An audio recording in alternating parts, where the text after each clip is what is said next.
good morning mga katiksay, ka-hunter. Ayan. Gagawa tayo ng simple paggawa ng Indonesian dart o tiksay dart. Ito po yung gamit kong rayos, may kulay. Galing po ito kay Kuya Pando. Ayan, binigay sa atin. Ayan. Magde-demo po tayo kung paano gumawa ng simple lang. Hindi natin kailangan yung sobrang ganda. At yung mga tiksay dart natin sabi ko nga, hindi naman nagtatagal, napuputol din yung tali natin kahit anong tibay ng ating braided. Hindi natin maiwasan yung maputulan tayo ng braided at mawala yung bala, lalo na kung mga sumasabit, nahahatak. Kaya kahit hindi kagandahan ang gawa natin, basta importante tinatama natin. Kaya ito po, magde-demo ko uli ng paggawa ng tiksay dart. At sana po magustuhan ninyo sa mga baguhan. Yan. Simpleng paggawa lang po. Napakasimple lang. Yan. Marami mo na pong gumagawa ng iba-ibang klase. Ng magaganda. Yung mga simple. Ito simple lang po ito. Lalagyan natin ng wire na number 10. Na stranded wire. Ganito po siya. Ito po yung nilalagay ko na tanso. Stranded wire na number 10, bili kayo sa hardware. Ang laman po yata nito 6 o 7 na nakabalikid-kid. Ito po yan. Ito yung ginagamit natin mga rayos. May kulay dilaw nito, may kulay ito, ibang kulay. Ito po, simulan na natin. Dito ko lang siya inahasa sa grinder ko, sa mulihol.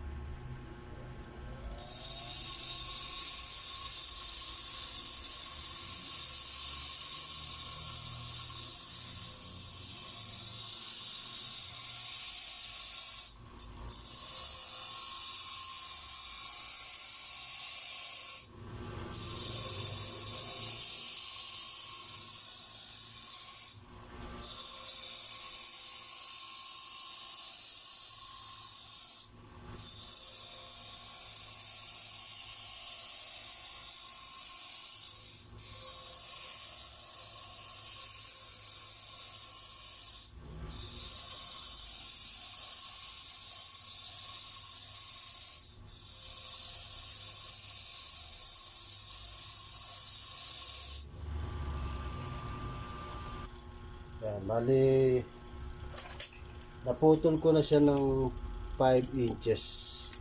Yan. Wait lang. Yan po. 5 inches po yan. Bibilogin pa natin ng medyo patulis.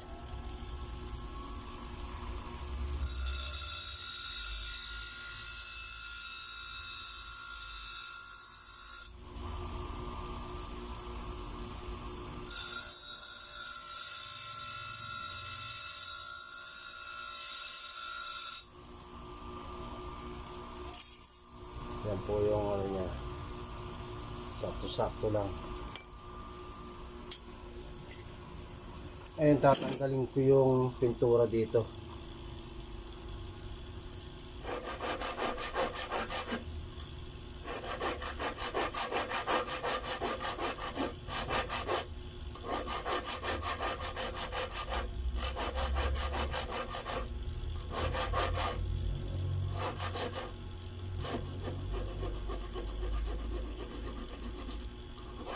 Yan.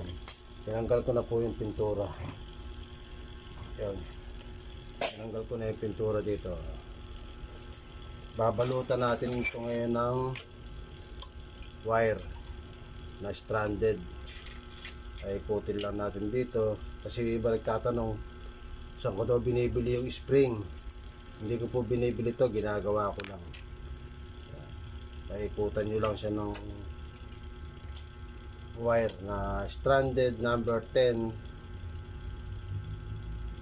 para bumigat yung unahan.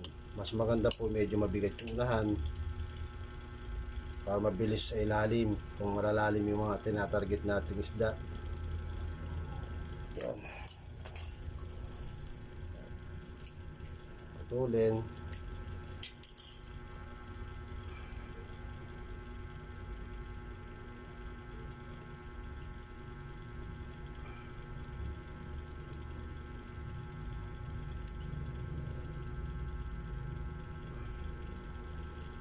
Tsaka natin didikdikin para magdikit-dikit yung pagitan. Ayan. Para wala siyang awang.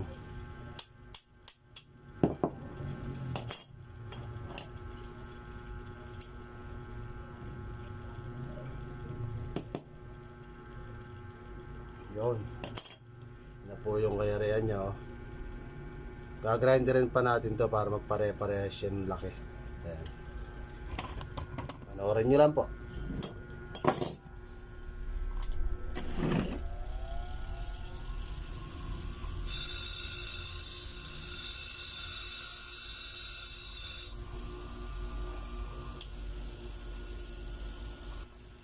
Bumili rin ako ng isang banig nito. Kasi sa tindahan mo bibilin tong shoe glue, 15 pesos ang isa. Samantalang dun sa binibilan ko, 65 pesos. 2, 4, 6, 8, 10, 12. 12 ang laman. 65 pesos lang. Sa tindahan, 15. Diba laki menos?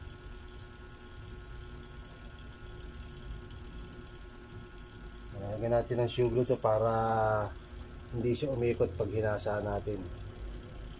Yan. Ganyan lang po kasimple yung ginagawa kong bala. Hindi ko po kailangan yung sobrang ganda. At di naman nagtatagal din, nawawala rin.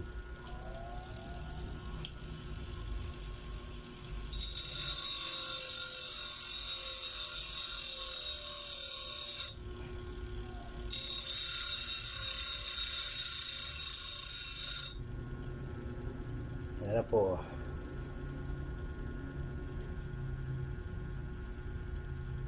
Pante-pante na siya, makinis. Kaya yung barrel natin sinusuksukan na yan. Ilalagyan naman natin to ng ballpen. Ballpen ang nilalagay ko dito, hindi beads. Kasi yung beads malambot. Pag tumama sa matigas, napupunit, nasisira. Kaya nilalagay ko, ayan, ballpen din, makunat. Steady lang po, bubutasin ko lang para maisuksok dito. Yan. So, anuhin natin to, palilitan natin ng konti. Para doon sa ballpen,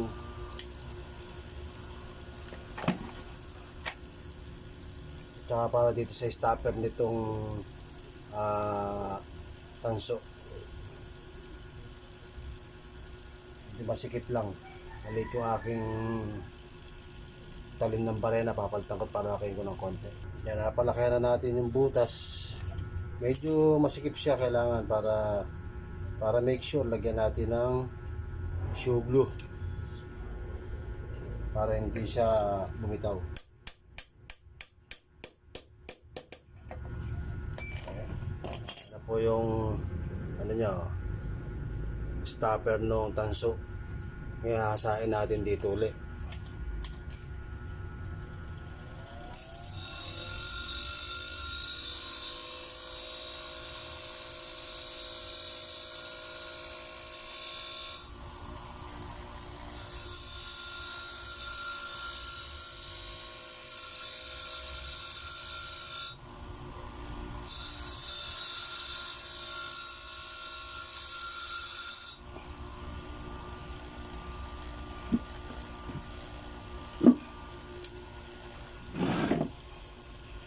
Okay na po siya.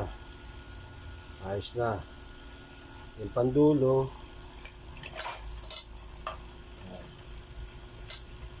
hinahasa ko na rin to. Yan. Nahasa ko na rin. Halagyan natin ang shoe glue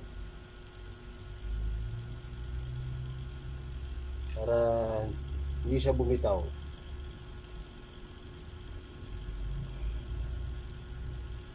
Pukpuk lang ng konti. Ayos na. Tapos na yung donation dart natin. Ganun lang po kasimple. Hindi natin kailangan yung sobrang gandang bala. At yan ay nawawala lang. Ito po, madali lang po ito. Ganito lang. Ihahasalan din natin.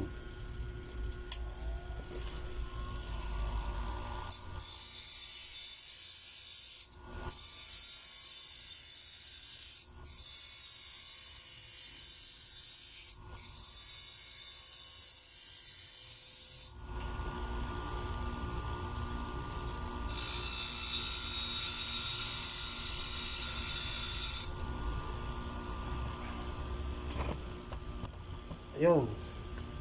Tapos na. Ganun lang kabilis. Ganun lang kasimple. Hindi natin kailangang patagalin ang paggawa ng bala. Kung mabilisan, timano may nakayari tayo. At ito po yung yari ko na. Yan.